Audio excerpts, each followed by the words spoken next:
moving from a sedentary to a physically active societal way of life. This is... Welcome to Up on Our Feet. In our previous episode, we interviewed Charles Hillman, an internationally recognized neuroscientist from Northeastern University in Boston, on the connection between physical activity and cognition, how physical activity impacts the brain. His research specializes in that study, that type of study. And Professor Hillman also looks at how physical activity impacts the brain of school children and how that positively impacts their academic performance. Professor Hillman also had a lot of good things, a lot of praise to say about the Faculty of Sport and Health Sciences at the University of Jyväskylä in Jyväskylä, Finland, which is about 150, 160 miles due north of Helsinki. And now I have to stop here and define the term faculty.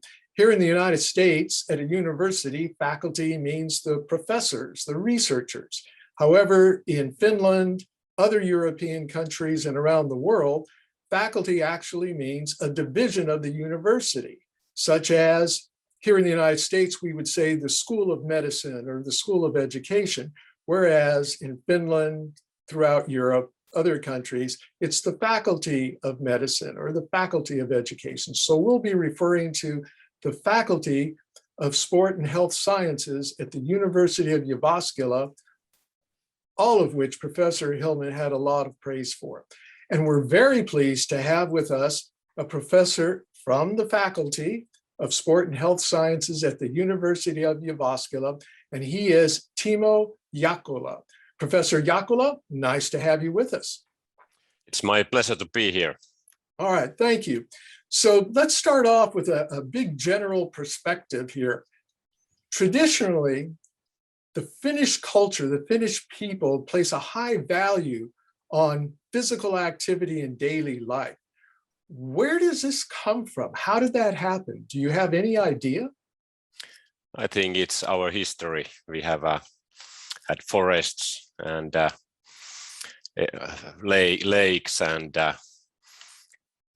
environment which has always encouraged us to be physically active. So during summertime, Finnish people have always going to their summer cottages and jumped in the lake to swim. We are a small country, but we have almost 200,000 lakes in our country. And I think one thing is that we have 4 seasons, and all different seasons contribute our physical activity in different ways. So for example, in wintertime, we go skating and skiing, downhill skiing. During autumn, we go forest to pick up mushrooms and berries. And in summer, we have that summer cottage thing and probably do a lot of swimming. And in springtime, we have different possibilities for activities. And nature is very close in Finland. That's one point. So it's what you're really saying is, it's almost as if the environment of Finland as a country has enabled physical activity to be of high value with the culture. Yeah, I believe most of it is about environment, right, and nature. And our background is in agriculture. I think that's also one factor in our history which has contributed our physically active lifestyle. Mm-hmm. Okay, and as we said, you're a professor in the Faculty of Sport and Health Sciences at the University of Jyväskylä. What are your particular areas of interest or your areas of specialty there at the university? I'm professor in sport pedagogy, and I'll do research on all different antecedents of physical activity engagement. I mean, psychological, physical, and social factors. For example, motor learning, motor skills, motivation, perceived competence. So I think my research profile is quite diverse, but the main red line is to look at why people are physically active, what are behind physical activity. Good. Well, I'm glad you said that, because that's the focus of our interview with you here right now. So in a sense, what you're saying is, and tell me if this is right, you're in the Faculty of Sport and Health Sciences, you're looking at all these aspects of physical activity. In a sense, this is your way of saying you personally place a very high value on physical activity in the lives of people. Why is that? Why do you place such a high value on physical activity? What is it about physical activity that's so important to you? We started our interview discussing about how Finnish people value physical activity, but the fact is that it's also decreasing in Finland. So there are more and more youth who are not properly physically active, so they are too inactive. So I trying to find, or my research group tries to find solutions how to promote physical activity. So we do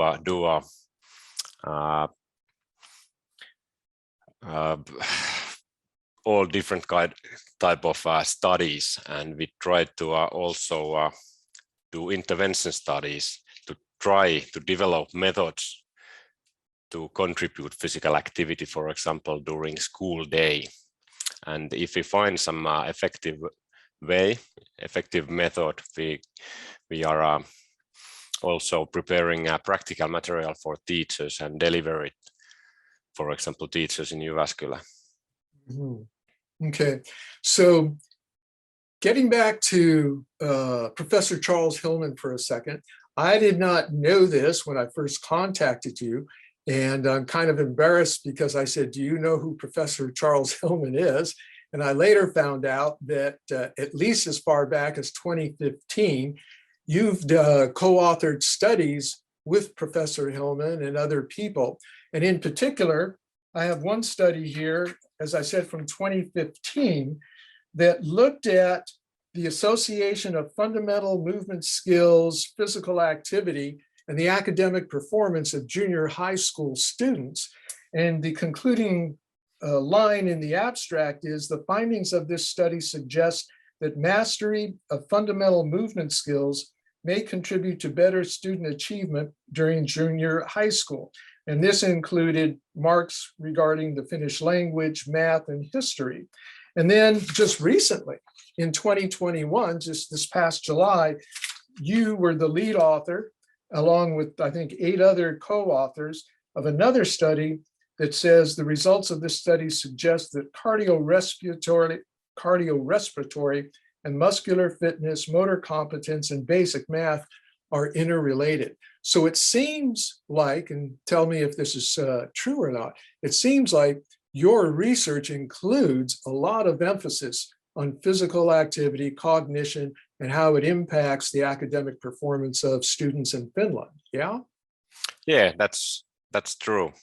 At the moment, I'm running one longitudinal research project. We started 2017, and we have collected the same data set every year. And when we started 2017, our participants were 5th graders, and now they are 9th graders.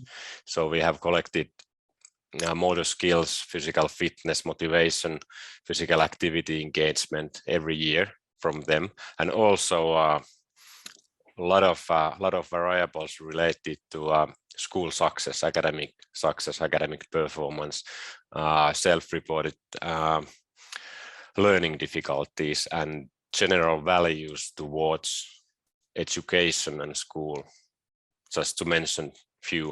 But to be honest, we haven't got time yet to go to that data, so we we have published a lot of papers from that project, but I think our next step is to go to that part of the data. Okay. So let's get into this. You brought up the subject earlier about student motivation and kids being less and less physically active, more and more sedentary. So, what we know is despite all the research that you, Professor Hillman, and so many other researchers around the world do, we know how physical activity positively impacts cognition, physical and mental health, overall development. And despite that, not only in Finland, but in most countries in Western civilization, we're seeing fewer and fewer people be physically active. They're becoming more and more sedentary, especially the children, okay?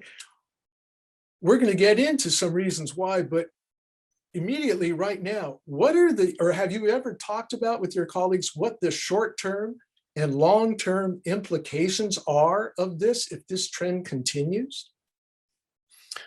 I don't know how long it can continue, because we know at least in Finland we have a large cohort data here, so we know that there are quite big portion of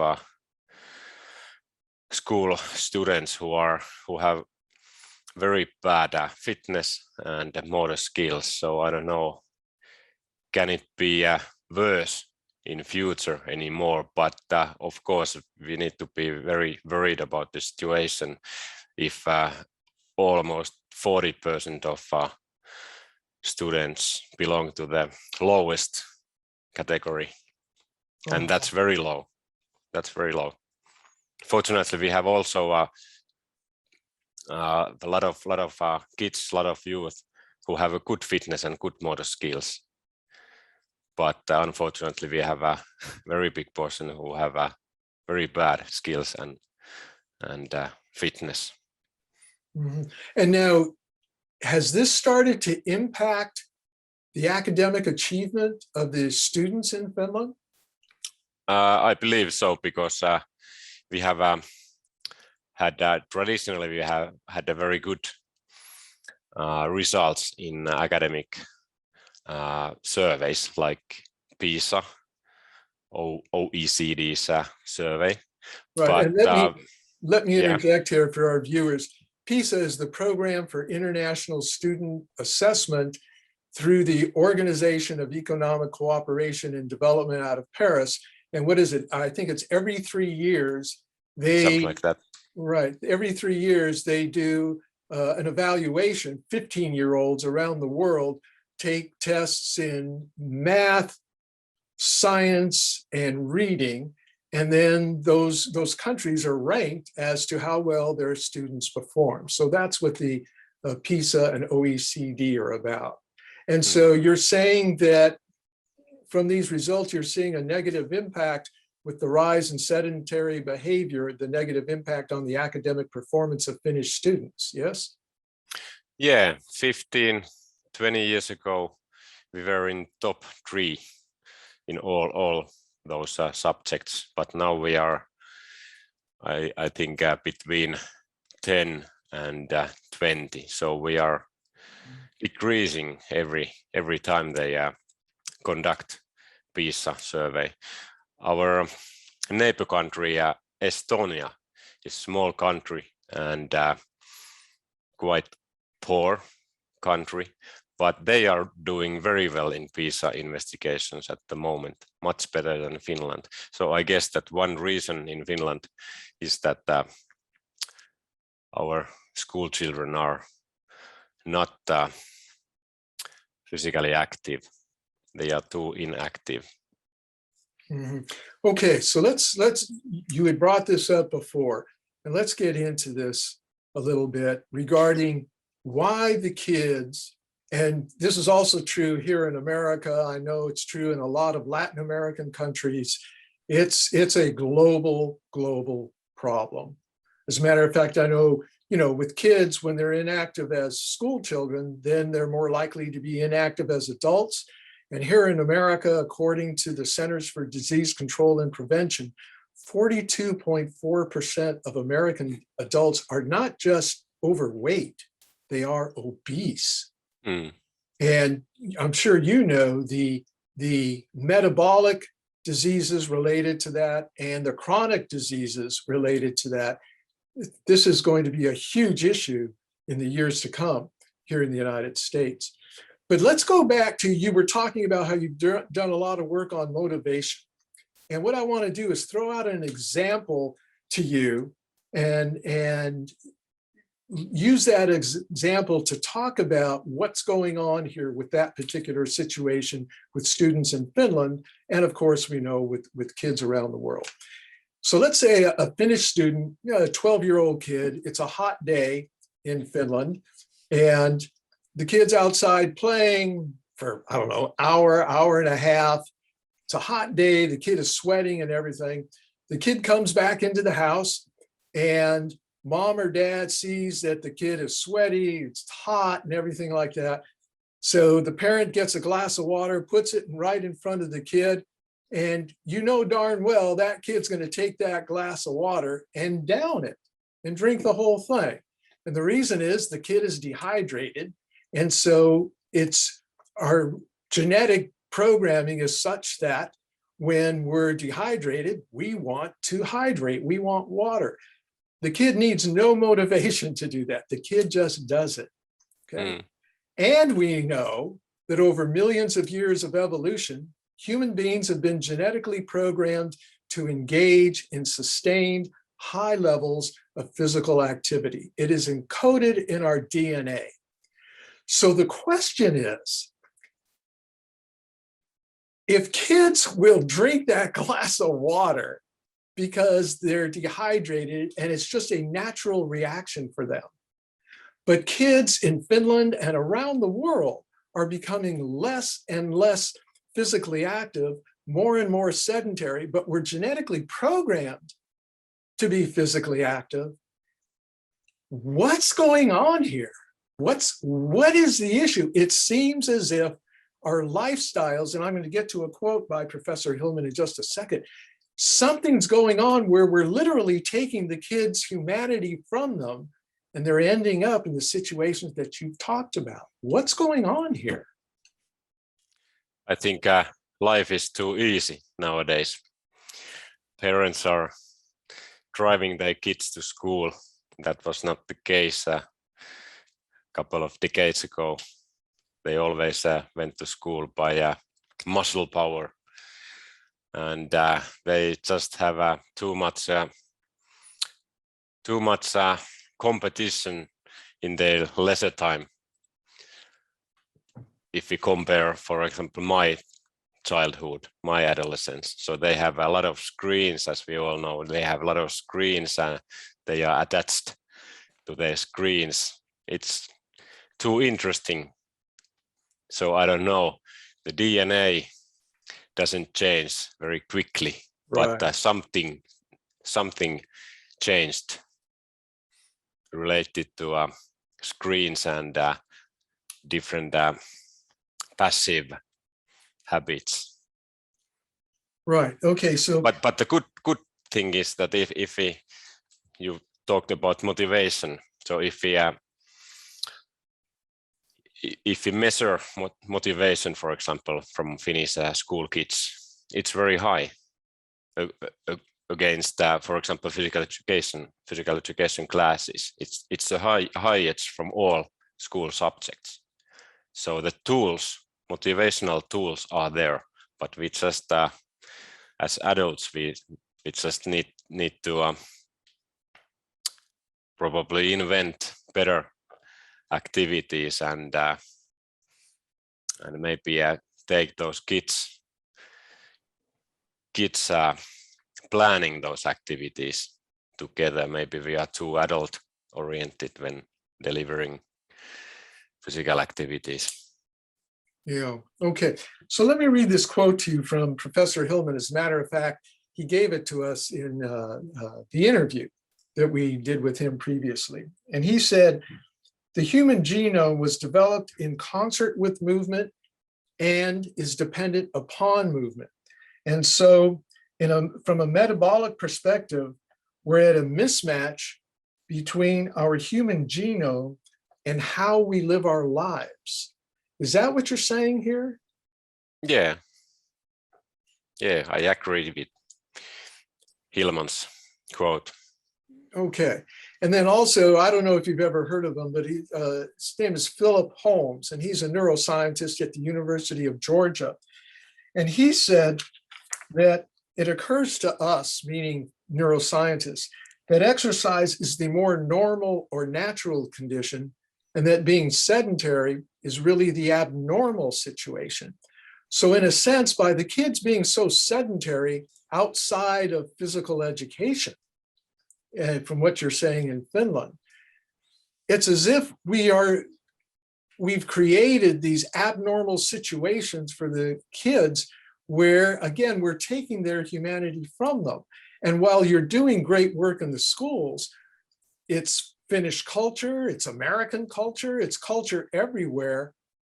It's the adults in these cultures who have created these lifestyles that are at odds with the human genome. Yeah? Yeah, that's very sad. Okay. And so I know you're doing the best you can in education, but then do you talk with or communicate with people at the Ministry of Education in Finland? And do they take up these issues in Parliament in order to deal with them? Because from what you're saying, I think you said 40% of the kids are in really bad shape. This is a national issue for the Finnish people, yeah? Yeah, but I need to say that our government has been very positive towards increasing physical activity within kids and adolescents. Let's say at least 10 years, maybe 15 years. So they have been giving extra money to do different kind of programs, for example, in schools. But those programs or interventions are quite challenging in many cases, because typically they reach students who are already active, not those kids who are inactive, who should take part in those programs. And that's a very big challenge while trying to reach those inactive kids. But are those inactive kids still in the schools? Yeah, a good point is that they are all at schools. So it's possible to reach, but volunteer-based physical activity is not the solution, I guess. It needs to be somehow obligatory. And we need professional teachers to run those programs. Okay. Not sport clubs or lower level educationalists. Okay, so what you're saying is the government has been funding programs. You're addressing the issue in the schools, but it's in the culture at large and the lifestyles, especially being, comfort and convenience ruling the day, and the kids then becoming less and less physically active. Yeah, right. I think that's the case. Right. So then what we need to do, from what you're saying, is find ways in the culture at large, in this case, beyond the schools. Here in America, we do not place a major emphasis on physical education. It's optional for kids in the upper secondary levels, and the kids at the lower levels hardly get any physical activity at all. So we have a major problem. But from what you're saying is, in the Finnish culture, it's the culture at large, not the schools, where the kids are being sedentary. So it's as if the culture, the parents who create that culture, are creating the situation where we have this major issue with the children. Yeah? Yeah. Parents are in very big role. And of course, when they reach puberty, their peers have a very big influence. We know that from many research papers. So when they are in junior high school, grades 7 to 9, peers have most of the influence on the lifestyle habits. Right. And so from the quotes from Professor Hillman and Professor Holmes, we have an abnormal situation that seems to be getting worse and worse and worse. And this abnormal situation is creating problems for countries around the world, is what it's. Yeah, it's a worldwide problem. And one part of the problem, which is very big part of the problem, is that if kids are physically inactive, probably their dietary habits are bad and they sleep just a couple of hours every night. So I think they accumulate those bad things. And I assume then from all the research you've done, including the studies that you're doing now with Professor Hillman, all of this has a negative impact on their academic performance. Yeah, yeah. Okay, all right. You've spent a number of years, done a lot of research regarding physical education in the Finnish schools. What are some things that you'd like to see happen in physical education in Finland that are not happening now? I think a lot of good things are happening, for example, in curriculum development. So it's not concentrated on specific sports anymore. It's more fundamental movement skills and perceptual motor skills. It's more general now. So that's a very good point. And it's evidence-based. For example, self-determination theory is very deeply written inside our physical education curriculum. What we need more, probably we need more physical education classes. One class, 2 classes every week, where professional teacher can influence kids, and especially those inactive kids who have not so good physical fitness and motor skills. So we need more classes. So about how much time does, say you talked about kids in junior high school, how many minutes a week do junior high school students get physical education in the Finnish schools? It varies a little bit of grade level, but it's 2 or 3 hours. So 2 or 3 times 45 minutes, and 45 minutes is not effective time. Right. So that's why you're saying you need more time. The kids need to spend more time in physical education. It's in a one time, once a week. It's not enough to develop physical fitness or motor skills. Mm-hmm. Okay, final question. With all the studies you've read, with all the research studies you've authored and co-authored, and all the work you've done over the years in the Faculty of Sport and Health Sciences, in the big picture of things, what's the big message or the conclusion that you've come to from all your work regarding physical activity? Big question.